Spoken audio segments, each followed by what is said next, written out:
Desejo prosseguir do ponto em que ficamos outro dia.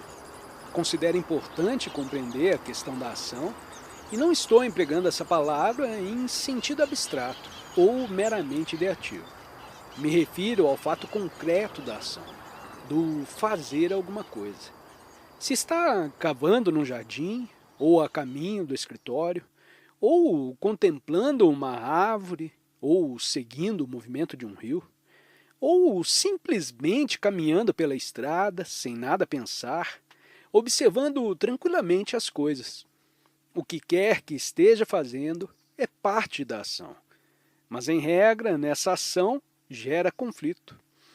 Ela, por profunda que seja considerada, ou por mais superficial, torna-se mecânica, cansativa, fastidiosa, mera atividade sem significação. Eis porque muito importa compreender o que é a ação. Fazer qualquer coisa, andar, falar, olhar, pensar, sentir, requer energia. E a energia se dissipa quando, na sua mesma expressão, existe conflito. Como se pode observar, nossas atividades, em todos os níveis, geram conflito. Criam em nós uma consciência de esforço, certa resistência, negação, defesa.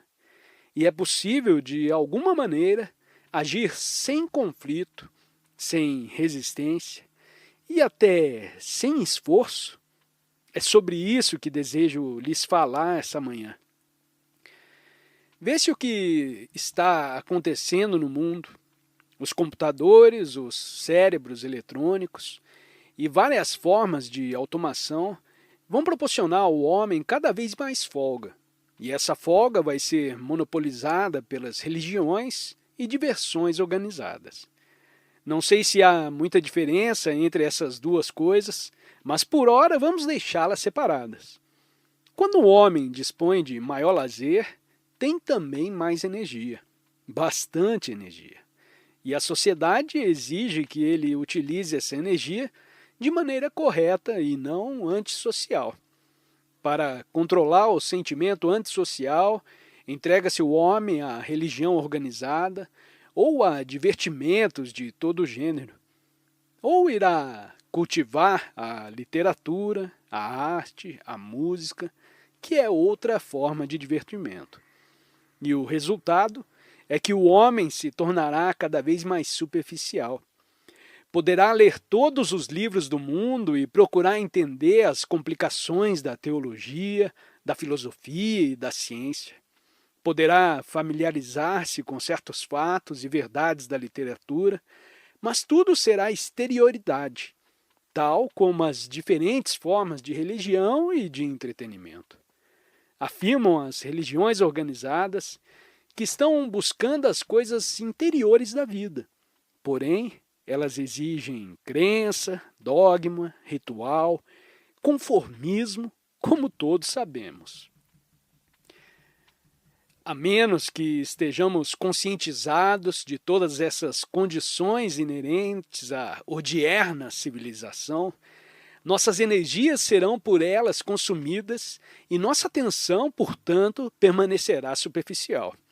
E por causa dessa superficialidade, continuaremos a ter conflito interior e com outras pessoas, com a sociedade.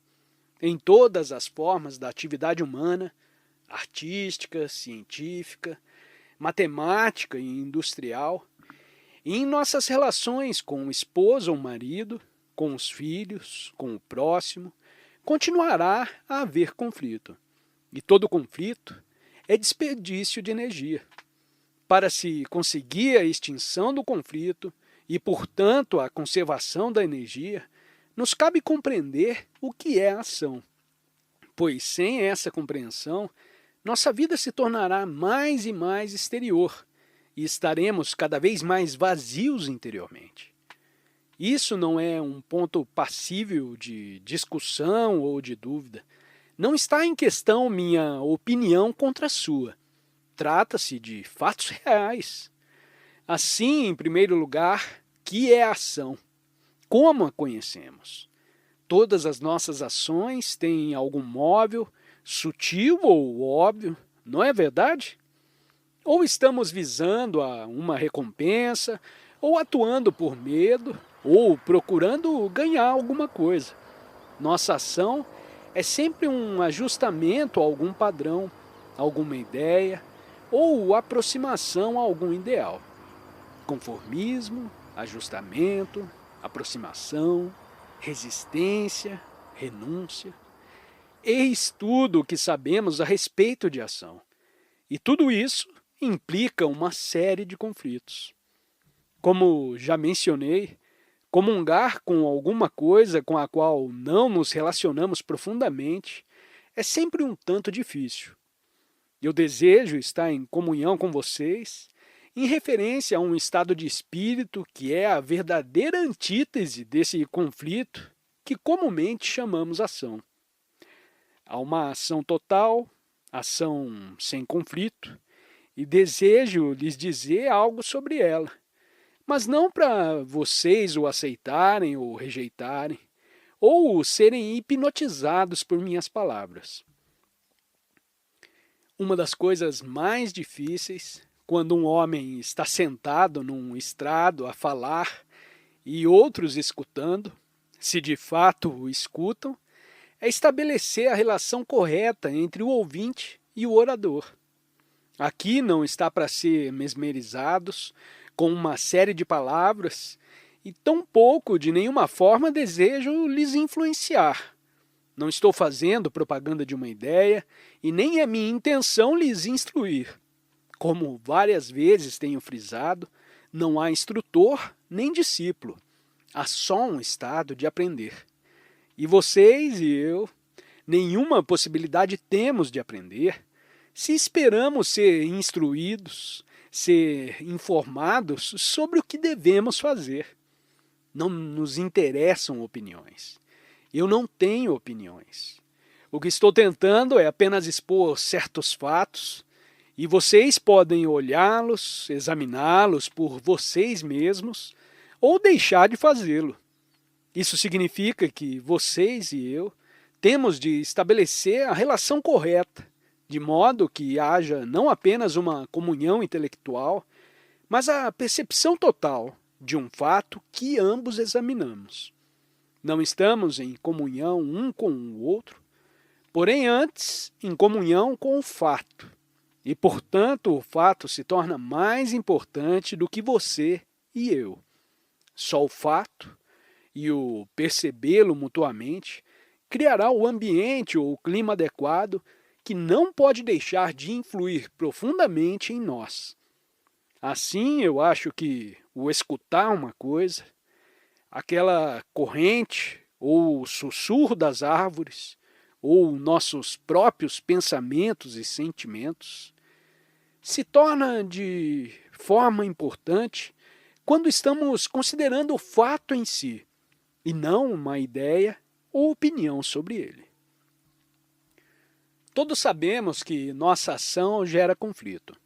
Toda ação, baseada em ideia, conceito, fórmula, ou visante a um ideal, deve inevitavelmente gerar conflito. Isso é óbvio. Se atuo em conformidade com uma fórmula, um padrão, um conceito, estou sempre dividido entre o fato, o que sou, e o que penso que deveria fazer a esse respeito. Assim, não há ação completa. Há sempre aproximação a uma ideia ou ideal, e, portanto, o conflito é inerente a toda ação que conhecemos, e é um desperdício de energia, um fator de deterioração mental. Observe o estado e a atividade de sua mente e verá que isso é verdadeiro. Pergunto, agora a mim mesmo, existe ação sem ideia e, consequentemente, sem conflito? Ou, por outras palavras, deve a ação sempre gerar esforço, luta e conflito? Por exemplo, eu estou falando e isso é uma forma de ação. Por certo, nessa ação só há conflito se estou tentando me impor, procurando me tornar importante procurando te convencer. Assim, é de suma relevância descobrir, cada um por si, se há possibilidade de viver e fazer coisas sem o mais leve conflito. Isso é, se pode haver uma ação em que a mente permaneça intacta, livre de deterioração, de qualquer forma de distorção. E não pode deixar de haver distorção se a mente, de alguma maneira, está sendo influenciada ou envolvida em conflito, que é desperdício de energia. Descobrir o que ocorre verdadeiramente é para mim de real interesse, e também para vocês devem ser. Porque o que estamos tentando é averiguar se podemos viver sem sofrimento, sem medo, sem desespero, sem nenhuma forma de atividade que mentalmente nos deteriora. Se é possível que nos aconteça, então. Que acontece à pessoa que não é influenciada pela sociedade, que não teme, que não é ávida, invejosa, ambiciosa e desejosa de poder? Para averiguar, precisamos começar por conscientizar-nos do atual estado de nossa mente, cheia de conflitos, aflições, frustrações, perversões e desespero. Temos de estar plenamente conscientes e assim acumular energia. E essa própria acumulação de energia é a ação que purificará a mente de todas as inutilidades que o homem veio amontoando no curso dos séculos. A ação em si não nos interessa. Nós queremos averiguar se existe uma ação que não gere contradição em nenhuma forma. Como vimos, as ideias, os conceitos, as fórmulas, os padrões, os métodos, dogmas, ideais, são os criadores das ações contraditórias. E é possível viver sem a ideia. Isso é, sem nenhum padrão, nenhum ideal, nenhum conceito ou crença. Muito importa que nós mesmos o descobramos, pois facilmente se pode ver que o amor não é uma ideia, um padrão e um conceito. Em geral, temos um conceito do que é o amor, mas esse conceito, evidentemente, não é o próprio amor. Ou amamos ou não amamos. É possível uma pessoa viver nesse mundo e ir para o escritório todos os dias, cozinhar, lavar pratos, dirigir seu carro e executar todas as outras ações da vida cotidiana, que no presente se tornaram máquinas e causadoras de conflito. É possível fazer todas essas coisas, viver e agir sem ideação, e dessa maneira libertar a ação de toda contradição? Não sei se já algumas vezes percorreu uma rua movimentada ou uma estrada solitária, olhando apenas as coisas sem pensar, a um estado de observação sem a interferência do pensamento.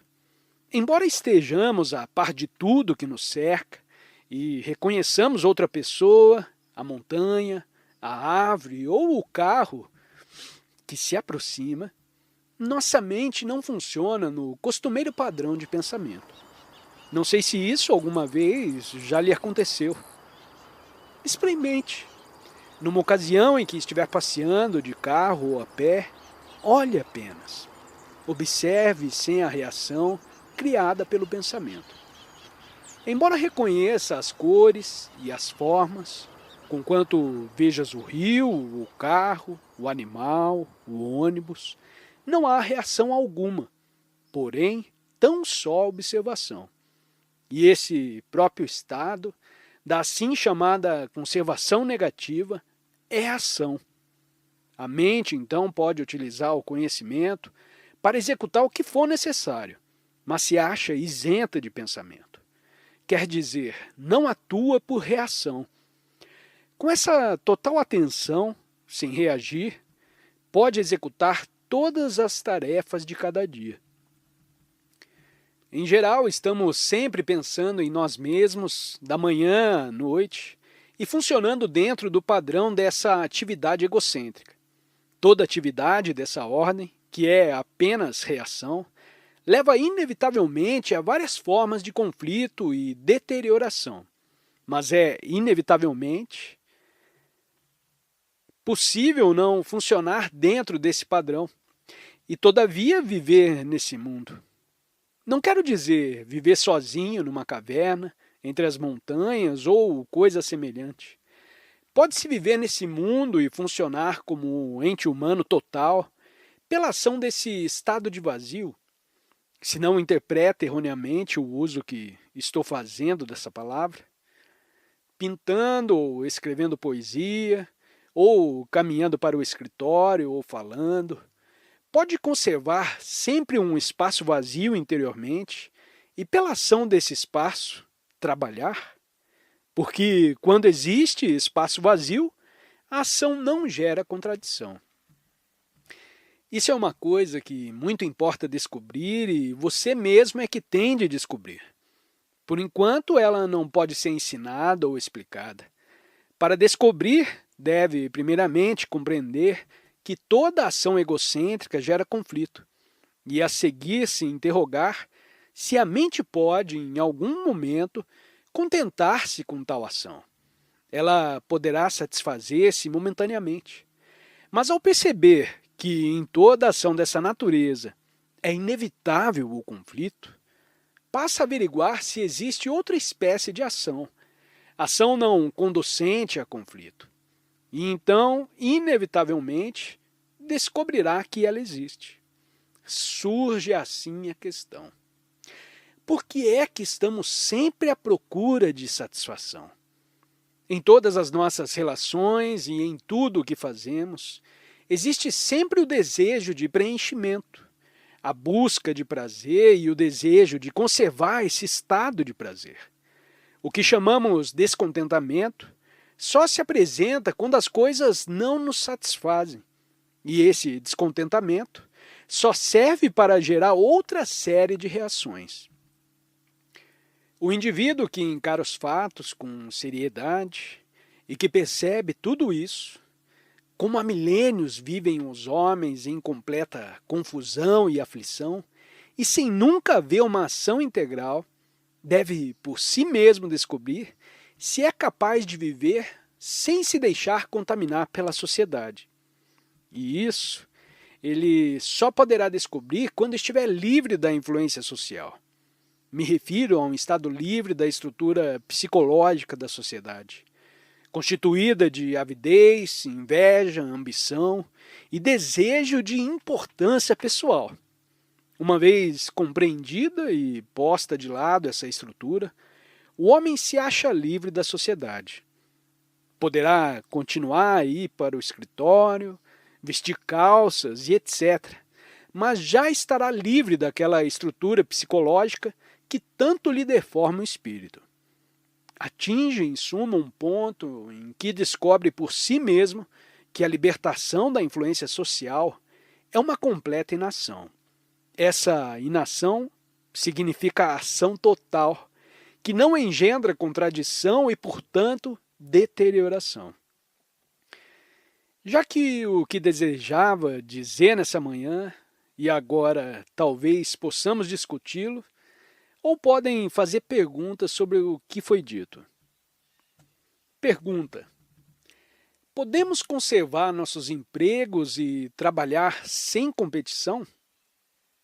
Resposta: não podemos, senhor.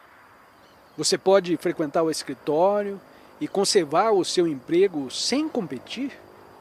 Não me cabe dizer se pode ou não pode, ou o que deve trabalhar sem competir.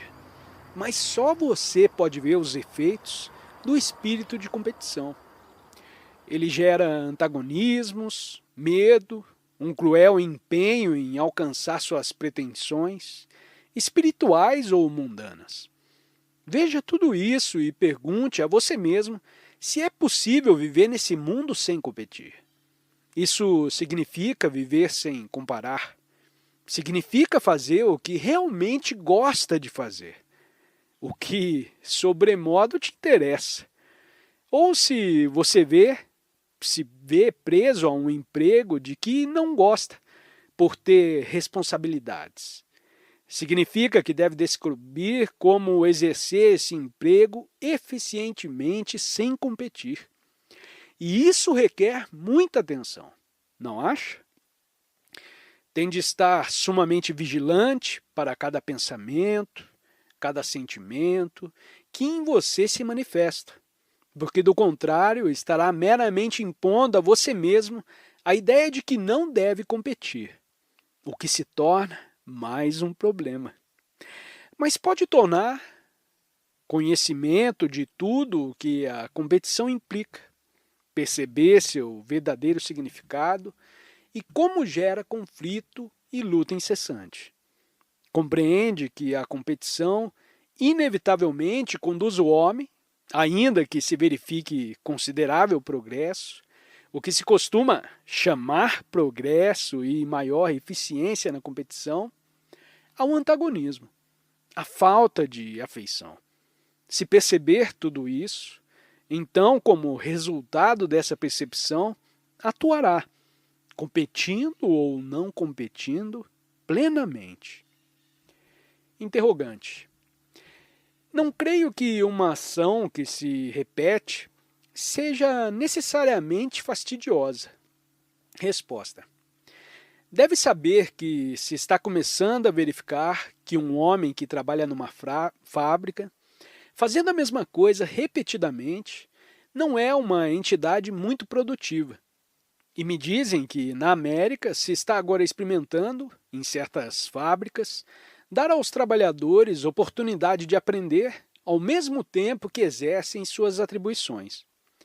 O resultado é que o seu trabalho se torna menos monótono e, portanto, mais produtivo. Ainda que nos dê muito prazer fazer uma certa coisa, se prosseguimos incessantemente na mesma ação, ela se torna rotineira e cansativa. Pergunta: o que diz a respeito do artista? Resposta: se o artista está meramente repetindo, por certo já não é um artista. Me parece que estamos confundindo as duas palavras, repetição e criação. Será que estamos? O que é criação? Interrogante. Um homem que faz bons sapatos é um criador. Resposta. Fazer bons sapatos, cozinhar pão, gerar filhos, escrever poesias, etc, etc. Isso é criação? Por favor, não concordem nem discordem. 1 minuto. Interrogante. Não percebo como é possível viver-se num espaço vazio. Resposta. Minha senhora, parece que nos estamos desentendendo. E eu lamento. Provavelmente isso se deve à minha escolha das palavras, que pode não ser tão boa como deveria ser, e talvez não compreenda exatamente o que entendo por vazio. Mas estamos falando sobre criação. Ouvi dizer que em certa universidade estão ensinando o que chamam literatura criadora, pintura criadora. Mas pode-se ensinar a ser criador? A contínua prática de determinada coisa pode suscitar o espírito criador? Pode-se aprender de um professor a técnica de tocar violino, mas é óbvio que a técnica, por si só, não faz do homem um gênio. Já quando a pessoa tem aquela criatividade, ela produzirá a técnica, e não vice-versa. Isso é, a técnica não pode gerar o ânimo criador. Em geral, pensamos que, adquirindo a técnica, encontraremos a outra coisa, o poder de criar. Vamos considerar um exemplo muito simples, embora todos os exemplos sejam precários. Que é uma vida simples? Vida simples, dizemos, é ter poucas posses, comer pouco, ter minguados haveres e abster-se de fazer isso ou aquilo. Na Ásia, Aquele que anda de tangas e só toma uma refeição diária é considerado um homem de vida simples. Mas, interiormente, esse homem pode estar em ebulição como um vulcão, ardendo em desejos, paixões e ambições. A vida simples desse homem é meramente uma ostentação, que todos podem reconhecer e dizer: olhem que homem simples! Esse é o verdadeiro estado da maioria dos santos. Exteriormente apresentam simplicidade, porém interiormente são homens ambiciosos que disciplinam a mente, que se obrigam a ajustar-se a um certo padrão e etc. Assim, eu acho que a simplicidade deve primeiro vir de dentro e não de fora. Analogamente, a criação não pode verificar-se por meio de expressão. Temos de nos achar no estado de criação, e não de buscar criação através da expressão. Achar-se no estado de criação é o descobrimento do Supremo, e isso só pode acontecer quando não há atividade do eu em nenhum sentido. Voltando ao que disse aquela senhora sobre o vazio, em regra, embora em exterior relação uns com os outros, vivemos no isolamento. Mas não é sobre esse isolamento que falo. Vazio é coisa totalmente diferente de isolamento. Deve haver vazio entre nós para que possamos ver um ao outro. Deve haver espaço mediante o qual possa ouvir o que estou dizendo e vice-versa. Na mente, por igual, o espaço precisa existir. Isso é, ela não deve estar atravancada de tantas coisas que nenhum espaço reste. Só quando há espaço dentro da mente, o que significa não haver atividade egocêntrica, só então é possível saber o que é viver. Mas viver no isolamento, isso não é possível. Pergunta: poderia dizer mais alguma coisa a respeito da energia? Resposta: qualquer coisa que se faça, até a mais insignificante, requer energia, não é verdade? O levantar-se e sair desse pavilhão, o pensar, o comer, o conduzir um carro, toda espécie de ação exige energia. E, ordinariamente, ao fazermos alguma coisa, há em nós uma forma de resistência que dissipa energia. A não ser que a ação nos proporcione prazer, caso em que não há conflito nem resistência na continuidade da energia. Como já disse, precisamos de energia para estarmos completamente atentos. E nessa energia não há resistência, porquanto não há distração. Mas se ocorrer distração, no momento em que deseja se concentrar numa coisa e ao mesmo tempo olhar pela janela, há uma resistência, um conflito. Ora, o olhar pela janela é tão importante como o olhar para outra coisa qualquer. E com a percepção dessa verdade, não haverá então distração nem conflito. Para ter energia física, deve naturalmente tomar alimentos adequados, ter a justa proporção de repouso e etc. Isso você mesmo pode experimentar e não há necessidade de discutirmos. Mas existe também a energia psicológica, a qual se dissipa de várias maneiras. Para ter essa energia, a mente busca estímulos. Frequentar a igreja, assistir a partidas de futebol, entregar-se à literatura, ouvir música e etc.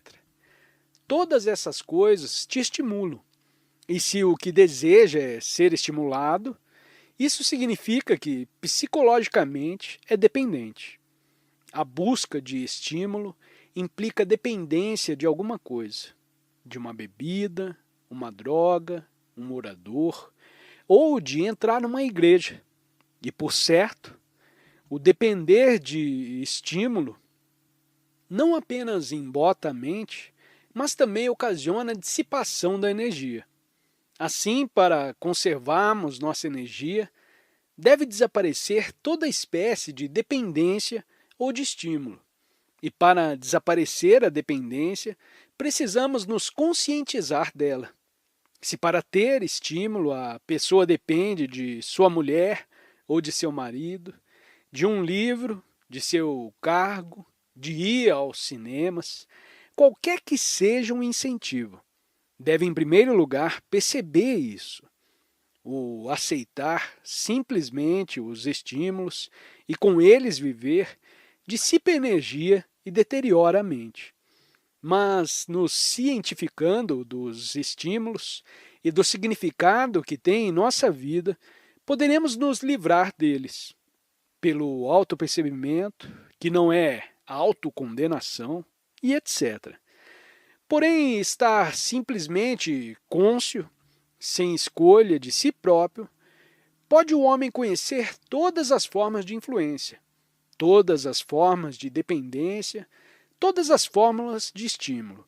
E esse próprio movimento da ação de aprender lhe dá a energia necessária para libertar-se de todas as dependências e de todos os estímulos.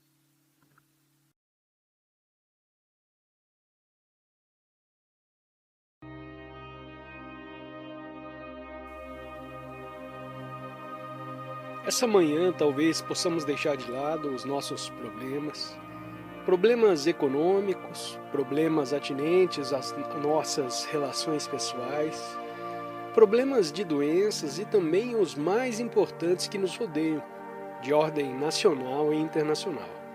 A guerra, a fome, as revoltas populares, etc. Não queremos fugir deles, mas se pudermos pô-los de parte por essa manhã, pelo menos, talvez possamos nos capacitar para considerá-los de maneira diferente, com a mente mais fresca, percebimento mais penetrante, e assim atacá-los de maneira nova, com maior vigor e clareza. A mim me parece que só o amor pode produzir a revolução correta, e que qualquer outra forma de revolução, isso é, revolução baseada em teorias econômicas, em ideologias sociais, etc., só pode acarretar mais desordem, mais confusão e aflição. Não há esperança de resolvermos o básico problema humano mediante reformas e reorganizações parciais. Só quando há um grande amor, podemos ter uma visão total e, portanto, uma ação plena, em vez dessa atividade fragmentária, parcial, que atualmente chamamos revolução e que a nada conduz. Hoje desejo falar sobre uma coisa que abarca a totalidade da vida. Algo que não é fragmentário, porém constitui um acesso total à existência humana. E para podermos entrar com certa profundeza nessa matéria, devemos nos libertar de todas as teorias, crenças e dogmas. Em geral, aramos sem cessar o solo da mente, mas parece que nunca semeamos. Analisamos, examinamos, desmontamos as coisas, mas não compreendemos o movimento da vida. Pois bem, penso haver 3 coisas que devemos compreender profundamente, para podermos sentir o movimento total da vida. São elas: o tempo, o sofrimento e a morte. Compreender o tempo, compreender o pleno significado do sofrimento e viver com a morte. Tudo isso exige a clareza do amor. O amor não é uma teoria e tampouco um ideal. Ou uma pessoa ama ou não ama. Ele não pode ser ensinado. Não pode tomar lições para aprender a amar. Nem nenhum método existe mediante cuja prática diária chegue a saber o que é o amor. Mas eu acho que se pode chegar ao amor natural, fácil, espontaneamente, quando se compreende realmente o significado do tempo, a extraordinária profundeza do sofrimento e a pureza que vem com a morte. Assim, talvez possamos considerar, realmente e não teórica ou abstratamente, a natureza do tempo, a natureza ou estrutura do sofrimento e essa coisa extraordinária que chamamos a morte. Essas 3 coisas, não separadas, Se compreendermos o que é o tempo, compreenderemos o que é a morte, bem como o que é o sofrimento. Mas se considerarmos o tempo como coisa separada do sofrimento e da morte, e tentarmos nos ocupar dele isoladamente, nosso acesso será então fragmentário, e portanto nunca perceberemos a maravilhosa beleza e a vitalidade do amor. Vamos, pois, tratar do tempo, não como abstração, porém como coisa real, sendo o tempo, duração, a continuidade da existência. Ao tempo cronológico, horas e dias que se estendem a milhões de anos. E foi o tempo cronológico que produziu a mente com a qual funcionamos. A mente é um resultado do tempo como continuidade da existência, e o seu aperfeiçoamento ou polimento, através dessa continuidade, chama-se progresso. Tempo é também a duração psicológica, criada pelo pensar como um meio de preenchimento. Nos servimos do tempo para progredir, nos preencher, vir a ser, produzir um certo resultado. De ordinário, o tempo é para nós uma escada que leva a alguma coisa de maior importância, ao desenvolvimento de certas faculdades, ao aperfeiçoamento da determinada técnica, à realização de um fim, de um objetivo louvável ou não. Assim julgamos que o tempo é necessário para a compreensão do verdadeiro, de Deus, daquilo que excede todo o esforço humano. Em regra, considera-se o tempo como o período de duração entre o momento presente e um certo momento no futuro, quando teremos realizado nossos objetivos. E desse tempo, nos servimos para cultivar o caráter, nos livrarmos de um certo hábito, desenvolvermos um músculo ou a visão das coisas. Há 2000 anos, a mente cristã vem sendo condicionada para crer num Salvador, no inferno, no céu, e no Oriente, idêntico condicionamento se verifica há muito mais tempo. Pensamos que o tempo é necessário para tudo o que temos de fazer ou compreender, e portanto ele se torna uma carga, uma barreira ao percebimento real. Nos impede de ver imediatamente a verdade relativa a qualquer coisa, porque pensamos que para isso o tempo é necessário. Dizemos, amanhã ou daqui a anos, compreenderei essa coisa com extraordinária clareza. No momento em que admitimos o tempo, estamos cultivando a indolência, aquela peculiar preguiça que nos impede de ver prontamente a coisa tal como é.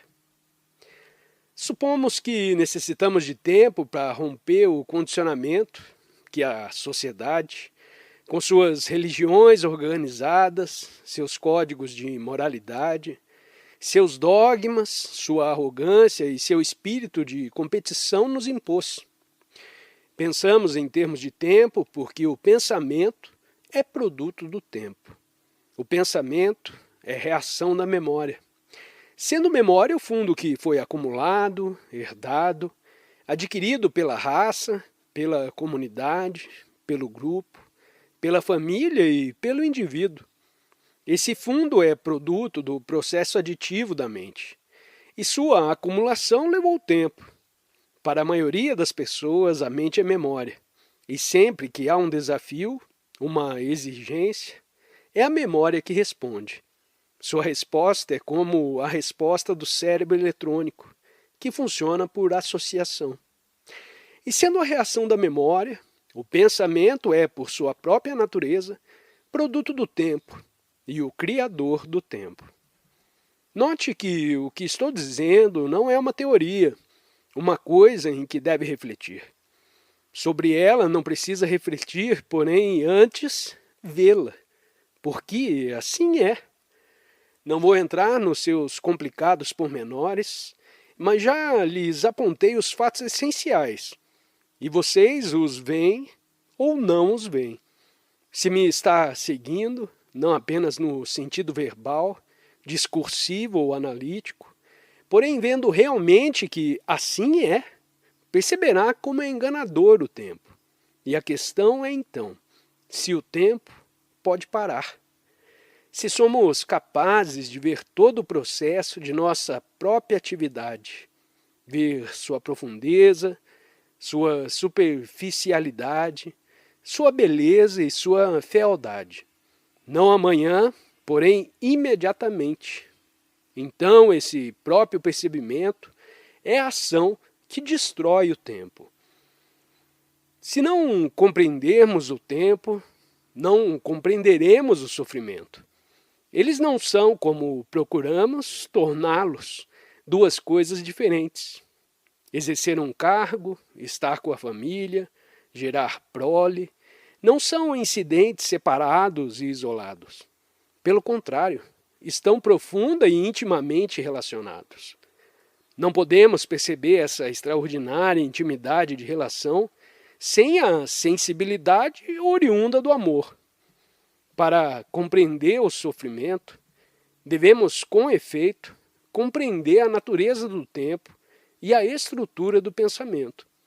O tempo tem de parar, porque, do contrário, ficaremos meramente repetindo as informações que temos acumulado, exatamente como um cérebro eletrônico. A menos que o tempo termine, o que significa o fim do pensamento, haverá mais repetição, ajustamento e modificação contínua. Nunca existirá nada novo. Somos cérebros eletrônicos glorificados, um pouco mais independentes, talvez, mas sempre máquinas em nossa maneira de funcionar. Assim, para compreender a natureza do sofrimento e como ele pode terminar, temos de compreender o pensamento. Os dois não existem separadamente. Ao compreender-se o tempo, atinge-se o pensamento.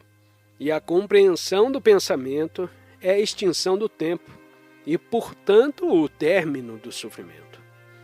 Se isso está perfeitamente claro, podemos então olhar o sofrimento e não adorá-lo, como fazem os cristãos. O que não compreendemos, adoramos ou destruímos. Colocamos num templo, numa igreja, ou num canto escuro da mente, onde lhe rendemos um culto de temor, ou desprezamos e repudiamos, ou fugimos. Mas aqui não estamos fazendo nada disso. Vemos que há milênios o homem luta com o problema do sofrimento, sem ter podido resolvê-lo até agora. Assim deixou-se calejar por ele, o aceitou, considerando uma parte inevitável da vida. O mero aceitar do sofrimento não só é insensato, mas também concorre para nos embotar. Faz a mente insensível, brutal e superficial, e a vida, por conseguinte, se torna falsa, um mero processo de trabalho e de recreação. Leva o homem uma existência movimentada, como negociante, cientista, artista, sentimentalista, como pessoa dita religiosa e etc. Mas para compreendermos o sofrimento e dele nos libertarmos, temos de compreender o tempo e, portanto, o pensamento. Não se pode negar o sofrimento ou fugir dele, recorrendo a distrações, a igrejas, a crenças organizadas. Tampouco devemos aceitá-lo e divinizá-lo. E para se evitar isso, requer-se muita atenção, que é energia. O sofrimento está enraizado na autocompaixão. Para o compreendermos, cumpre extinguir essa autopiedade. Não sei se já observou como tem pena de você mesmo ao dizer: estou sozinho no mundo. Havendo autocompaixão, está preparando o solo em que o sofrimento lançará suas raízes. Ainda que justifique a autocompaixão, ainda que a racionalize, que procure poli-la, revesti-la com ideias, ela continuará existente, minando você profundamente. Assim, para que o homem possa compreender o penar, deverá livrar-se dessa brutal e egocêntrica trivialidade que é a pena de si mesmo.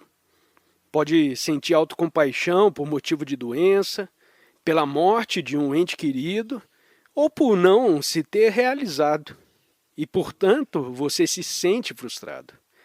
Mas, independente de sua causa, a autocompaixão é a raiz do sofrimento.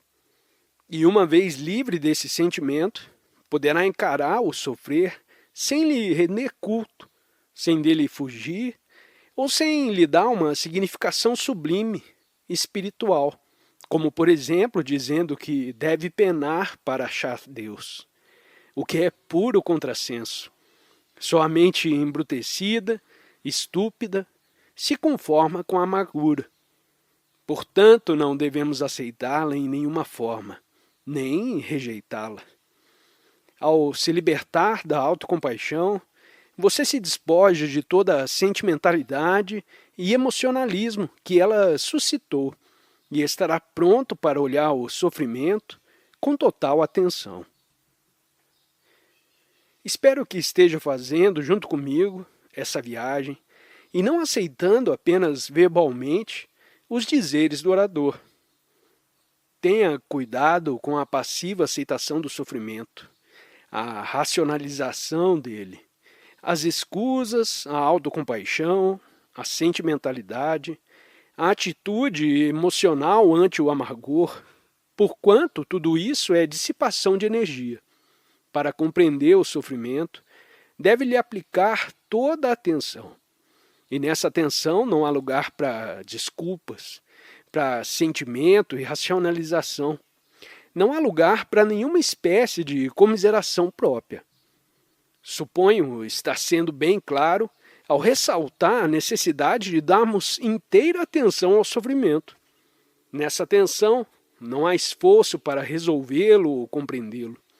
A pessoa só está olhando e observando. Todo esforço para compreender, racionalizar ou fugir impede aquele estado imparcial de completa atenção, no qual pode ser compreendida essa coisa chamada sofrimento. Não estamos analisando nem investigando analiticamente o sofrimento com o intuito de dele nos livrarmos, pois isso é apenas mais uma artimanha mental. A mente que o analisa supõe tê-lo compreendido e que está liberta. Puro contrassenso. Pode se libertar de determinada forma de sofrimento, mas ele ressurgirá de outra maneira. Estamos falando do sofrimento em sua totalidade. O sofrimento em si, seja o seu, seja o meu, ou de outro qualquer ente humano. Como disses, para se compreender o sofrimento é necessário compreender o tempo e o pensamento. Requer-se um percebimento não seletivo de todas as formas de fuga, de toda a autocompaixão, de todas as suas verbalizações, de modo que a mente se aquiete diante de uma coisa que deve ser compreendida. Não há então divisão entre o observador e a coisa observada. Não há aquele que, como observador, como pensador, observa o sofrimento. Só há o estado de sofrimento. Esse estado de sofrimento, não dividido, é necessário, porque quando olha o sofrimento como observador, cria o conflito que embrutece a mente e dissipa a energia, e, portanto, não há atenção. Quando a mente compreende a natureza do tempo e do pensamento, quando desarraigou a autocompaixão, a sentimentalidade, o emocionalismo e etc., então o pensamento, que criou toda essa complexidade, termina, e o tempo já não existe. Assim fica direta e intimamente em contato com essa coisa que chama sofrimento. O sofrimento só se conserva ao fugirmos dele, ao desejarmos evitá-lo ou divinizá-lo. Mas quando não houver nada disso, porque a mente estará em direto contato com o sofrimento e, portanto, completamente silenciosa em relação a ele, descobrirá então que ela dele se libertou. Desde que estejamos em direto contato com o penar, esse fato por si só dissolve todos os fatores que o produzem, inerentes ao tempo e ao pensamento, e assim cessa de todo o sofrer. Como agora compreender essa coisa que chamamos a morte e que tanto nos assusta? O homem tem criado muitas maneiras tortuosas de considerar a morte, divinizando-a, negando-a, apegando-se a inumeráveis crenças e etc. Mas, para compreender a morte, deve, por certo, considerá-la de maneira nova. Porque, em verdade, nada sabe a respeito da morte. Sabe? Pode ter visto pessoas morrerem e ter observado em você mesmo ou em outro a aproximação da velhice, com a concomitante deterioração. Sabe que ao findar da vida física por velhice, acidente, doença, assassinato ou suicídio, mas não conhece a morte como conhece o sexo, a fome, a crueldade e a brutalidade. Ignora o que é morrer e, enquanto não o souber, a morte nenhuma significação terá. O que teme é uma abstração, algo que não conhece. Desconhecendo a plenitude da morte, ou o que ela implica, a mente tem-lhe medo, medo do pensamento e não do fato que ela desconhece. Vejamos isso com certa profundeza. Se morresse repentinamente, não teria tempo para pensar na morte e temê-la. Mas há um intervalo entre agora e o momento em que se apresentará a morte. E durante esse intervalo, tem bastante tempo para se preocupar e para racionalizar. Deseja transportar para a próxima vida, se há uma próxima vida, todas as ansiedades e desejos e conhecimentos que você tem acumulado. E assim inventa teorias ou crê numa certa espécie de imortalidade. Considera a morte algo separado da vida. A morte está lá e você está aqui, ocupado em viver, em guiar o seu carro, em ter relações sexuais, em se alimentar, em exercer sua atividade, acumular conhecimentos e etc. Não deseja morrer porque ainda não concluiu o livro que está escrevendo, ou porque ainda não sabe tocar violino com virtuosidade. Por isso, separa a vida da morte, dizendo: agora compreenderei a vida e oportunamente compreenderei a morte. Mas as duas não estão separadas. E eis o que importa compreender em primeiro lugar. A vida e a morte constituem um todo. Estão intimamente relacionadas e não se pode isolar uma delas e procurar compreendê-la separadamente da outra. Isso é o que, em regra, nós fazemos. Dividimos a vida em compartimentos. Se você é um economista, então a ciência econômica é tudo o que te interessa e nada sabe acerca do resto. Se você é médico, especialista de nariz e garganta, ou do coração, vive anos seguidos nesse limitado campo de conhecimento. E quando morre, esse é o seu céu. Como disse, considerar a vida fragmentariamente é viver em constante confusão, contradição e aflição. Tem de ver a totalidade da vida. E só se pode ver essa totalidade quando há afeição e quando há amor. O amor é a única revolução que produzirá a ordem. É inútil adquirir constantes conhecimentos de matemática, medicina, história e economia, e depois reunir todos esses fragmentos. Isso não vai resolver coisa alguma. Sem o amor, a revolução só conduz ao endeusamento do Estado, ou à adoração de uma imagem, ou a inumeráveis e tirânicas perversões, e à destruição do homem. Do mesmo modo, quando a mente, medrosa que é, Põe a morte à distância, separando-a do viver diário. Tal separação só serve para gerar mais medo, mais ansiedade e uma multiplicidade de teorias a respeito da morte. Para se compreender a morte, é necessário compreender a vida. Mas a vida não é continuidade do pensamento. Continuidade é essa responsável por todas as nossas aflições.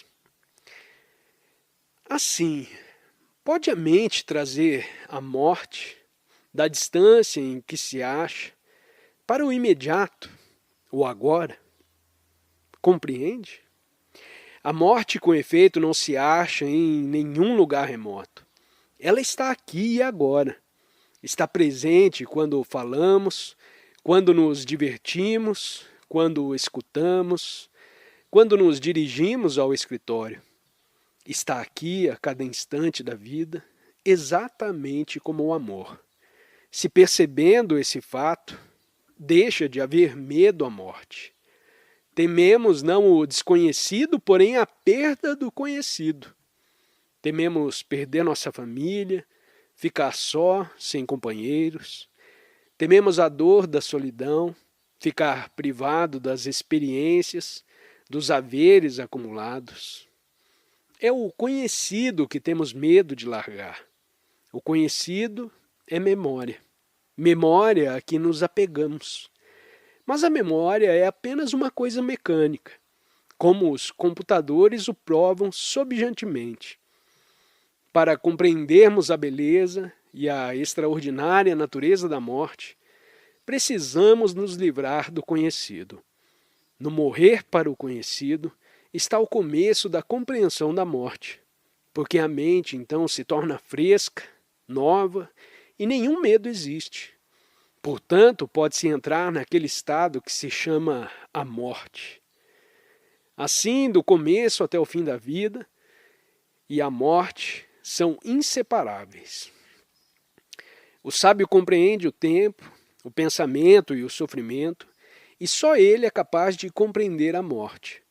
A mente que morre a cada instante, que não armazena experiência, é imaculada e, por conseguinte, se acha num perene estado de amor. Desejam fazer perguntas a esse respeito para entrarmos em mais pormenores? Pergunta: qual a diferença entre o seu pensar e o pensamento cristão sobre o amor? Resposta: sinto não poder dizê-lo. Eu não penso no amor. Não se pode pensar no amor. Se o faz, não se trata de amor. Como deve saber, há enorme diferença entre o sexo e o pensamento a respeito do sexo, que estimula a sensação. A mente que se ocupa da mera satisfação sexual, que pensa no sexo, que se excita por meio de imagens, de figuras, de pensamentos, é de qualidade destrutiva. Já a outra coisa, o amor, difere muito. Sentimos sem a interferência do pensamento. Analogamente, não se pode pensar a respeito do amor de acordo com o padrão de nossa memória ou conforme o que você tem ouvido dizer, que ele é bom, profano, sagrado e etc. Porque esse pensar não é amor. O amor não é cristão nem hinduísta, não é oriental nem ocidental, não é seu nem meu. Só quando uma pessoa se liberta de todas essas ideias de nacionalidade, raça, religião e etc., só então saberá o que é amar. Veja, eu estive falando nessa manhã acerca da morte, a fim de bem a compreender, não apenas enquanto está aqui nesse pavilhão, mas durante a sua vida. E, portanto, ficar livre do sofrimento, livre do medo, e saber realmente o que significa morrer. Se agora e nos dias vindouros, sua mente não continuar vigilante, ilesa, sã, então o mero escutar de palavras será completamente fútil. Mas se você achar profundamente atento, ciente de seus pensamentos e sentimentos, se não está interpretando o que diz o orador, porém observando realmente, por você mesmo, enquanto ele vai descrevendo e penetrando o problema, então, após sair daqui, viverá, não só com exultação, mas também com a morte e o amor.